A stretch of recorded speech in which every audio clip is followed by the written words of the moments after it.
श्री शिवाय नमस्तुभ्यम, हर हर महादेव। सीहोर कुबेरेश्वर धाम में चल रही गुरु महादेव शिव महापुराण कथा का आज दूसरा दिन पूर्ण हुआ है। यह कथा 7 दिवसीय है, 7 दिन तक चलेगी। इस कथा को आप आस्था चैनल, यूट्यूब और फेसबुक के माध्यम से देख पाओगे। अगर किसी कारणवश आप आज की कथा नहीं सुन पाए हो तो पूरी कथा का सार आपको इसी छोटे से वीडियो के माध्यम से प्राप्त होगा। आज की कथा में गुरुजी ने बहुत ही उपयोगी जानकारियां दी है और साथ ही में एक मनोकामना पूर्ति के लिए उपाय भी बताया है, जो कि हम इसी वीडियो में आपको अंत में बताएंगे। वीडियो में आगे बढ़ने से पहले अगर आप चैनल पर पहली बार आए हो तो चैनल को सब्सक्राइब कर दीजिए और पास ही में लगे हुए बेल आइकन को भी प्रेस कर दीजिए। तो चलिए बढ़ते हैं आज की कथा की पहली विशेष जानकारी की ओर। गुरुजी ने कहा, असली गुरु वो होता है जो आपको यह सिखाए कि मेरे चरण मत पकड़ो, परमात्मा के चरण पकड़ो, परमात्मा की भक्ति करो।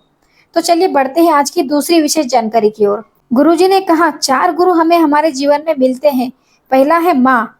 यह वही गुरु है जो परमात्मा ने हमारे लिए भेजा है। माँ पहला गुरु होती है जो अपने बच्चों को संस्कारों से सींचती है, और दूसरे गुरु है पिता, और तीसरे गुरु है गुरु, और चौथे गुरु है परमात्मा। चलिए बढ़ते हैं आज की तीसरी विशेष जानकारी की ओर।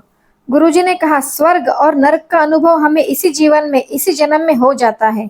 स्वर्ग भी यही है और नरक भी यही है। चलिए बढ़ते हैं आज की चौथी विशेष जानकारी की ओर। गुरुजी ने कहा, जीवन में सुख और दुख आते ही हैं।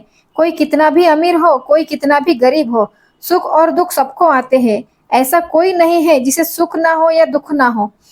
सुख में फूलना नहीं चाहिए और दुख में महादेव जी को भूलना नहीं चाहिए। चलिए बढ़ते हैं आज की 5वीं विशेष जानकारी की ओर। गुरुजी ने कहा, उम्मीद का दूसरा नाम कुबेरेश्वर धाम है। जब सारी दुनिया की उम्मीदें खत्म हो जाए तब कुबेरेश्वर धाम पहुंच जाना। मेरा कुबेरेश्वर भंडारी आपको कभी खाली नहीं भेजेंगे, कभी खाली नहीं रहने देंगे। चलिए बढ़ते हैं आज की 6वीं विशेष जानकारी की ओर। जन्म, मरण और परन तीनों महादेव के हाथ में है। कब जन्म होगा, कब मरण होगा, कब शादी होगी, यह सब महादेव जी के हाथ में है। चलिए बढ़ते हैं आज की 7वीं विशेष जानकारी की ओर। गुरुजी ने कहा, जब आप बहुत दुखी हो, कोई आपका साथ नहीं दे रहा हो, तो आपको 1 लोटा जल लेकर अपने पिता महादेव के मंदिर चले जाना है। जल चढ़ाना है और अपना दुख महादेव से कह देना है। चाहे रात हो, दिन हो, सुबह हो, शाम हो, किसी भी वक्त आप भोलेनाथ जी के मंदिर में जाकर भोलेनाथ जी से 1 लोटा जल चढ़ाकर अपने मन की बात बोल दो। चलिए बढ़ते हैं आज की 8वीं विशेष जानकारी की ओर। गुरुजी ने कहा, अपने अंदर क्रोध और अहंकार कभी मत रखना। अगर आपके अंदर क्रोध है, अहंकार है, तो आप महादेव जी के भक्त नहीं हो सकते हो। क्रोधी और अहंकारी व्यक्ति कभी भोलेनाथ जी का भक्त नहीं हो सकता है। चलिए बढ़ते हैं आज की 9वीं विशेष जानकारी की ओर। गुरुजी ने कहा, जैसे जैसे गुरु पूर्णिमा आती है वैसे वैसे लोगों के अंदर गुरु बनाने की आस बढ़ने लगती है।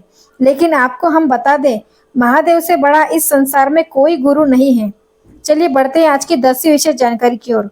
गुरुजी ने कहा, अभी आप 1 लोटा जल चढ़ा रहे हो, पर सावन के महीने में आपको 2 लोटा जल चढ़ाना है। अपनी भक्ति को दुगनी करना है, अपने मंत्र जाप को भी दुगना करना है, भजन भी दुगने करने हैं। भोलेनाथ जी आपको दुगना फल प्रदान करेंगे, क्योंकि आप और हम जानते हैं भगवान पल्ला झाड़ के देते हैं और मेरे देवाधिदेव महादेव छप्पर फाड़ कर देते हैं। तो चलिए जानते हैं आज की कथा में गुरुजी ने मनोकामना पूर्ति के लिए एक उपाय बताया है, वो उपाय को कैसे किया जाए। गुरुजी ने कहा, अगर आपकी कोई मनोकामना पूर्ण नहीं हो रही हो या फिर शादी में विलंब हो रहा हो, तो आपको 1 लोटा जल लेकर शिवालय चले जाना है और शिवलिंग के ऊपर आपको 1 लोटा जल समर्पित कर देना है। उसके बाद आपको अपने सीधे हाथ का स्पर्श अशोक सुंदरी माता के स्थान पर स्पर्श करना है। अपना नाम बोलना है, अपना गोत्र बोलना है और अपने मन की मनोकामना करनी है। इस उपाय को आप सोमवार के दिन भी कर सकते हो, सावन के सोमवार को भी कर सकते हो। आप इस उपाय को किसी भी दिन कर सकते हो। गुरुजी ने कहा, कैसी भी मनोकामना हो, इस उपाय को करने के बाद आपकी मनोकामना शीघ्र ही पूर्ण होगी। दोस्तों, आशा करती हूँ आपको आज की कथा की जानकारी अच्छी लगी होगी। अगर आपको कथा की जानकारी थोड़ी भी अच्छी लगी है तो प्लीज वीडियो को एक लाइक कर दीजिए और कमेंट में श्री शिवाय नमस्तुभ्यम या फिर हर हर महादेव लिख दीजिए। श्री शिवाय नमस्तुभ्यम, हर हर महादेव।